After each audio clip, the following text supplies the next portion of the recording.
The Galactic Proving Grounds had existed for approximately 7,000 standard cycles, which was impressive if you were the sort of species who cared about tradition, and absolutely meaningless if you were the sort who preferred results. The testing facility floated in neutral space, a monument to bureaucratic overreach disguised as meritocracy, where aspiring members of the greater galactic community came to prove they weren't complete idiots before being granted access to the broader universe's trade networks, defense agreements, and premium streaming services. The Proving Grounds operated on a simple principle: strip away technology, strip away cultural advantages, and see what a species could do with limitations. Pure problem solving, raw intelligence. The kind of thing that sounded profound in committee meetings, but usually just resulted in a lot of confused candidates staring at testing materials like they'd been asked to perform surgery with a spoon. Today's examination was Scenario 7 Alpha, affectionately known among the proctors as the Wood Humiliation.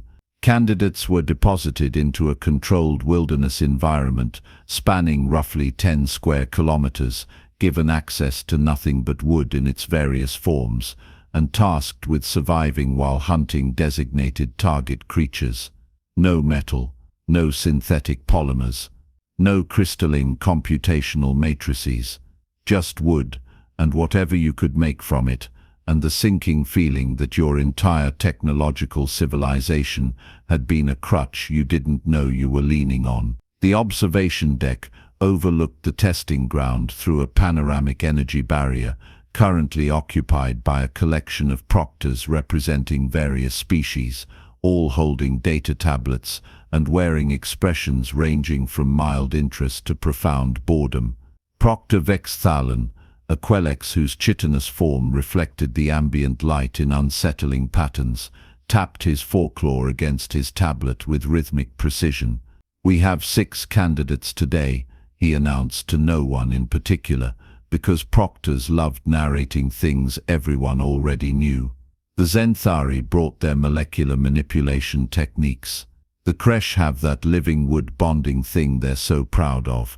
The Palaxian will probably try to science their way through it with physics nobody understands. The Horvath candidate appears to be meditating, which is either wisdom or resignation. The Yulin is already crying, so that's unfortunate but expected. And then there's the human. Ah yes, the human. Humans had only recently discovered faster-than-light travel, which in galactic terms meant they'd gone from banging rocks together to knocking on the universe's door in what amounted to a cosmic eye blink. Their application to join the greater community had been met with the usual mixture of curiosity and condescension. Young species always thought they were special. Humans were no different, arriving with their bold declarations about ingenuity and adaptability, and other words that sounded impressive until you actually tested them. The human candidate stood at the edge of the forest zone, a specimen of unremarkable height and build named Marcus Chen. No, wait, Marcus Rourke. No, actually, it was Dmitry Kowalski. The proctors had stopped keeping track of human naming conventions after realizing they seemed to collect names from every corner of their planet, like some sort of linguistic hoarding disorder. Taking bets on failure time, Proctor Jexiena announced, her crystalline voice chiming through the observation deck. "I give the human 40 minutes before they try to surrender." 30, countered Vexthalan. Humans are tool users, but they're dependent on their metallurgy. Take away their precious iron and they regress to approximately Stone Age cognitive function. Down in the testing ground, the human had begun moving through the forest with surprising quietness, examining trees with the kind of attention most species reserved for holy texts or tax documents. He ran his hands over bark, tested branch flexibility, and appeared to be having a full conversation with the vegetation that couldn't talk back. Classic stress response. The Zenthari candidate, meanwhile, had already begun their approach, manipulating wood at the molecular level to create a spear with impossible sharpness, the grain aligned into deadly uniformity. Efficient, impressive, the sort of thing that made proctors nod approvingly and adjust scoring parameters upward. The creche candidate had bonded with a living tree, coaxing it to grow a shelter and defensive spikes with that peculiar biotechnological symbiosis their species had perfected over millennia. Practical, creative, exactly what the test was designed to evaluate. The human, by contrast, had found a long, slightly curved piece of wood and was bending it repeatedly while making small grunting sounds. Proctor Vexthalen's mandibles clicked in what might have been laughter or pity, possibly both. "Is he trying to break it?" Jexana asked. "I think he's testing tensile strength," offered Proctor Malvine, a Thraxian, whose 3 eye stalks provided excellent depth perception, but apparently not excellent insight. Primitive material assessment. The human set down the curved wood and began searching for something else, moving with methodical purpose through the underbrush. He collected thin, straight branches, stripped bark in long fibrous sections, gathered vine-like plants with the kind of selective attention that suggested he actually knew what he was looking for, which was concerning because knowing implied planning, and planning implied this might not go as poorly as everyone had assumed. Within 20 minutes, the human had constructed something that made Proctor Vexthalen lean forward slightly. It was a bow, an actual honest-to-entropy bow, the curved wood strung with twisted plant fibers, creating tension that looked almost elegant in its simplicity. The human tested the draw weight, made minor adjustments to the string placement, and then began crafting arrows from the straight branches he'd collected, using sharp stones to shape points and split feathers from local avian creatures for fletching. "Well," Jexana said slowly, "that's certainly a choice. Primitive projectile technology," Vexthalen noted into his tablet. "Historically significant for human development, but limited tactical application in complex scenarios. Effective range approximately 50 meters under optimal conditions, accuracy degrading significantly beyond 30. The human finished his 6th arrow and set the quiver aside. Then, instead of proceeding to hunt like a reasonable candidate trying to pass an examination, he began walking through the forest in widening circles, occasionally stopping to dig small holes, arrange branches in peculiar configurations, or attach vines to overhanging limbs. "What is he doing now?" Malvine's eye stalks swiveled in confusion. The Zenthari candidate had successfully killed their first target creature, a swift-moving servoid with enhanced reflexes. Clean kill. The molecular spear had performed exactly as designed. The scoreboard updated with glowing efficiency. The creche candidate had created a perimeter defense and was waiting for prey to approach, working with the patient confidence of a species who understood ecological systems. Smart money said they'd pass comfortably. The human was tying sticks together and giggling to himself. Actually giggling. "I'm changing my bet," Jexana announced. "I don't think he's going to surrender. I think he's having a complete psychological break. Humans are prone to those, aren't they? Their stress response is erratic." Vexthalen agreed, though he didn't sound entirely convinced. There was something about the human's movements that suggested purpose rather than panic. The way he tested each vine connection, the careful placement of certain branches at specific angles, the methodical coverage of his handiwork with forest debris. By the 40-minute mark, when Jexana's original bet would have paid out, the human had created what could only be described as a network of wooden contraptions throughout roughly 1 square kilometer of forest. He'd constructed at least a dozen separate installations, each carefully concealed, each connected by nearly invisible triplines made from braided plant fiber. "Are those traps?" Malvine asked, zooming in the observation display. They were indeed traps.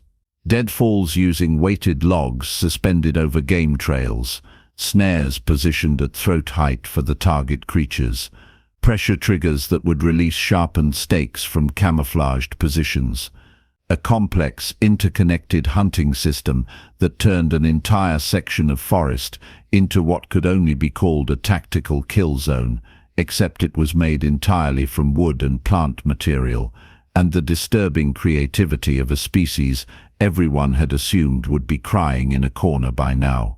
Proctor Vexthalan set down his tablet. The other candidates were hunting. This human had apparently decided to make the forest do his hunting for him. "That's not how this test works," Jexana protested, though there was nothing in the rule set that actually prohibited what the human was doing. The test specified using only wood-based materials to hunt target creatures. It didn't specify how. It certainly didn't prohibit systematic landscape modification and strategic trap deployment. The human, seemingly satisfied with his preparation, climbed a tree overlooking his trap network, bow in hand, and simply waited.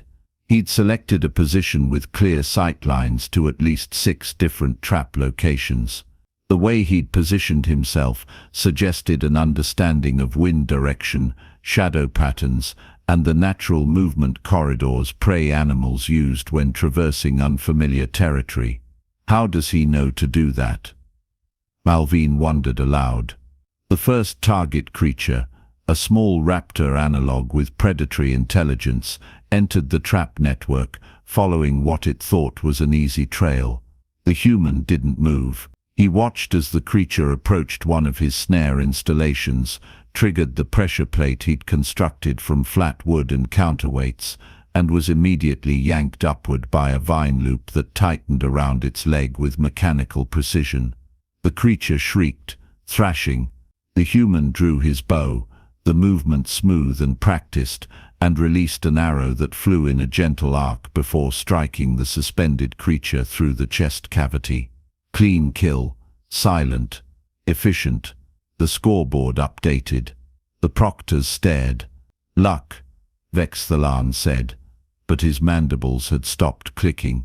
The second kill wasn't luck. A larger servoid approaching cautiously triggered a different trap system.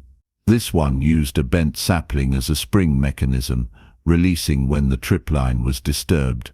A sharpened wooden stake whipped through the air, catching the creature in the flank. Non-fatal, but debilitating. The human tracked it with his bow, led the target by approximately 2 body lengths, and placed an arrow through the neck as it stumbled. The creature dropped. Scoreboard updated again. "Okay, that's definitely not luck," Jexana admitted. The third kill was almost beautiful in its brutality. A predator species, confident and aggressive, charged through the forest following the scent of blood from the previous kills. It hit a deadfall trap, triggering a release mechanism that dropped a log weighted with stones onto its back. The impact broke the spine but didn't kill immediately. The human descended from his tree with disturbing calm, approached the paralyzed creature, and used a wooden knife he'd apparently crafted earlier to deliver a precise killing stroke.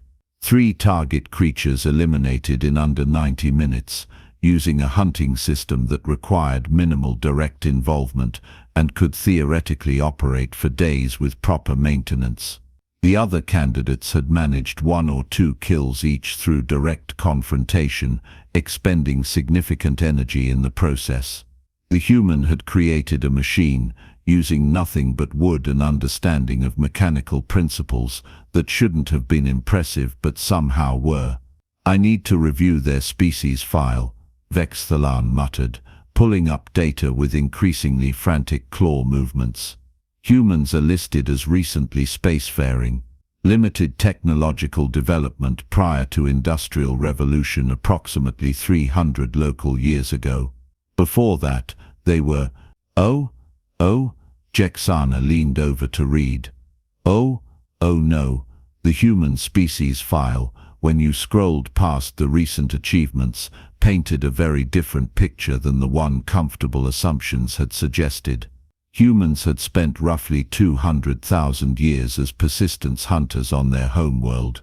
They'd developed projectile weapons not centuries ago, but tens of thousands of years ago. Bow technology was ancient for them. Trap systems were older.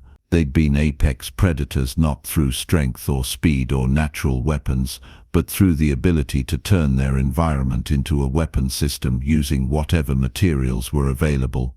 Take away their metal, their plastics, their computers, and you didn't get helpless humans. You got humans the way they'd existed for 99% of their species' history, creative, patient, and absolutely willing to spend hours making elaborate wooden murder machines, if that's what survival required. They hunted megafauna to extinction on their own planet. Malvine read aloud, eye stalks quivering. Multiple species, creatures 10 times their size. They used coordinated trap systems and projectile weapons made from organic materials. Down in the testing ground, the human had returned to his observation post and was eating something he'd apparently foraged earlier, looking completely relaxed while his trap network did the work for him. Another target creature triggered a snare. He didn't even rush the kill shot, taking time to adjust for a crosswind that hadn't existed 5 minutes earlier. Fourth kill. Scoreboard update. The human was now leading all candidates by a comfortable margin. The Zenthari candidate noticed the human's score and adjusted their strategy, moving faster, taking more risks. They managed another kill but sustained an injury in the process.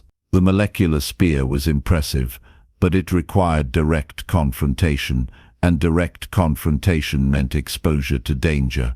The Kresh candidate's symbiotic shelter was comfortable, but passive. They'd need prey to come to them, and prey had learned quickly that certain areas of the forest were safer than others. Specifically, areas far away from the section where wooden death machines lurked in every shadow. The Palaxian candidate had constructed something involving counterweights and geometric principles that probably violated physics in interesting ways, but they'd been so focused on making it scientifically elegant that they'd forgotten to make it actually functional. It collapsed during deployment. They sat down and began crying, joining the Yulin candidate in the universal language of examination despair. The Horvath candidate, after hours of meditation, had concluded that the true test was spiritual rather than practical, and had achieved enlightenment instead of a passing score. The proctors made a note to have that philosophical debate later, probably over drinks, definitely not during an active examination. The human triggered another trap remotely by throwing a stone at a pressure plate, demonstrating that he'd built redundancy and manual override options into his system. The target creature that had been approaching cautiously suddenly found itself in a net made from woven bark strips, suspended 3 meters off the ground. The human shot it almost casually, like this was a routine afternoon activity rather than a galactic examination. Fifth kill, then sixth, then seventh. He's systematically clearing the testing ground, Vexthalen said, and there was something in his voice that might have been respect or might have been horror, possibly both. He's not hunting, he's eradicating. The human had stopped thinking like prey trying to survive and started thinking like a predator managing territory. Each kill pushed surviving creatures into narrower corridors, areas where more traps waited, zones where his bow had clear sight lines. He'd turned the entire testing ground into a processing system, with himself as the patient operator making sure nothing escaped the network.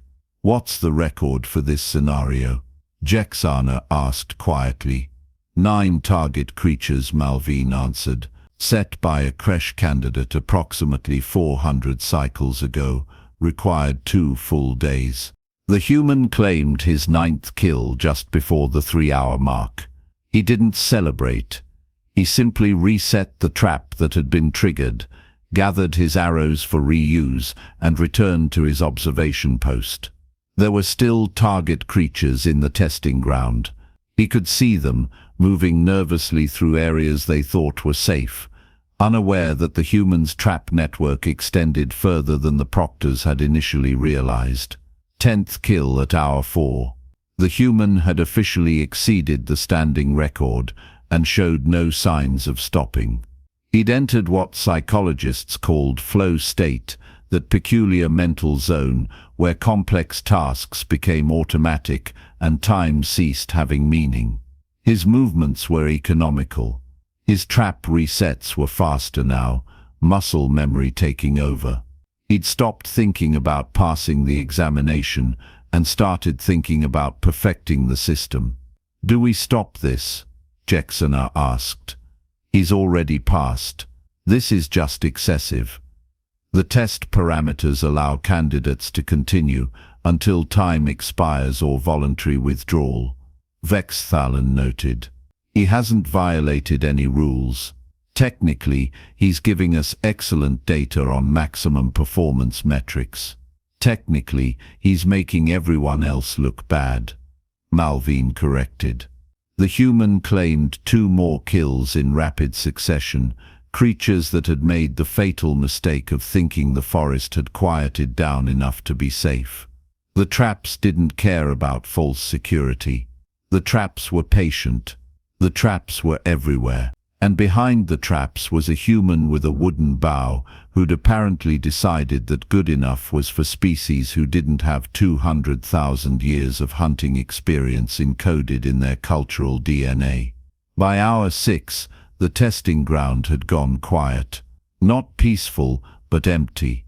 The human had successfully hunted or driven off every target creature in his operational area.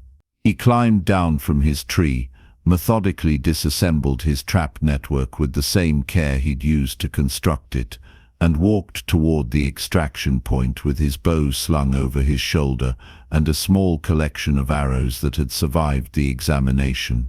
13 confirmed kills. Countless others driven from the territory.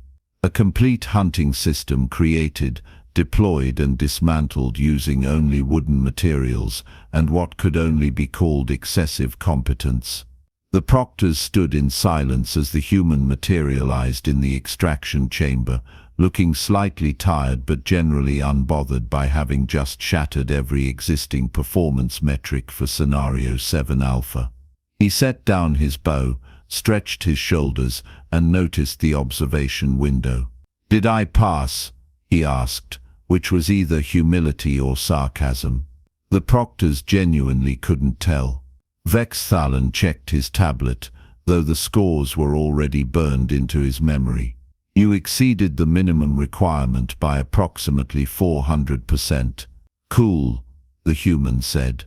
And that was apparently the extent of his interest in metrics that had required recalibrating the entire scoring algorithm. "Your approach was highly unconventional," Jackson ventured, trying to process what they'd just witnessed. "Most candidates use wood to create direct hunting implements." "Yeah, well," the human shrugged. "My ancestors figured out about 50,000 years ago that making the environment do the work was more efficient than doing it yourself.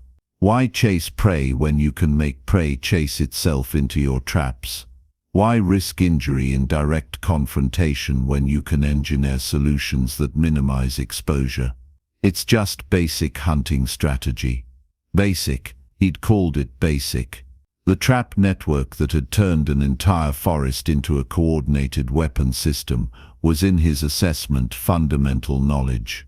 The kind of thing humans apparently learned the way other species learn to use utensils or communicate in complete sentences. The bow was a nice touch, Malvine offered weakly. "Backup system," the human explained.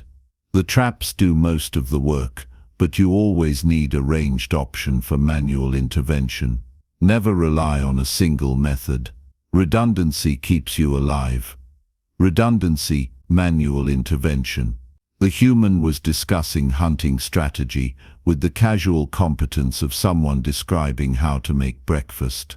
Meanwhile, the proctors were re-evaluating every assumption they'd made about young species and technological dependency. The human was cleared for extraction, given his passing certification, and directed toward the diplomatic processing area, where someone else would have to deal with the implications of what just happened. He left whistling something that might have been music or might have been a hunting call. The proctors weren't sure they wanted to know the difference. After the examination chamber had been cleared, the proctors gathered around Vexthalen's primary display, reviewing footage of the human's performance with the kind of attention usually reserved for disaster analysis or horror entertainment. "We need to update the species assessment," Jackson said finally. "Humans aren't technologically dependent, they're technologically patient. There's a difference. They spent 200,000 years being apex predators before they invented computers," Malvine added, eye stalks drooping with something like exhaustion. "We took away their recent toys, and they just reverted to older toys. Really effective older toys." Vexthalen was already composing his report, choosing words carefully, because this would be read by assessment committees across dozens of star systems. Young species. Recently, spacefaring. Limited industrial history. And underneath all of that, a persistent, creative, absolutely terrifying capacity to turn any available resource into a weapon system given sufficient motivation and a few hours of uninterrupted work time. "What do we classify them as?" Jexana asked. "The standard categories don't really fit." Vexthalen considered this. Humans had arrived expecting to be tested on their technology and had instead been tested on something much older. They'd passed not because they were advanced, but because they remembered being primitive, or rather, they'd never actually stopped being primitive. They'd just added layers of civilization on top of instincts that remained fundamentally unchanged. "Persistent adaptable hunters with tool use specialization," he wrote finally. "Recommend approach with caution. Recommend not testing limitations. Recommend accepting their application and staying on their good side." The report was filed. The scores were recorded. The human candidate was officially welcomed into the galactic community with all appropriate privileges and responsibilities. And deep in the bureaucratic archives of the Galactic Proving Grounds, Scenario 7 Alpha was quietly retired from standard rotation, replaced with something that wouldn't make other species look quite so inadequate by comparison. The testing facility had existed for 7,000 cycles to evaluate problem-solving ability under resource constraints. Turned out, some species had been solving those exact problems for significantly longer than 7,000 cycles. They'd just been doing it with wooden sticks instead of starships, which was somehow more concerning than if they'd arrived with antimatter weapons and reality editing technology. At least antimatter was predictable. Wood, in the hands of a species who'd spent their entire evolutionary history figuring out creative ways to kill things with it, was apparently terrifying.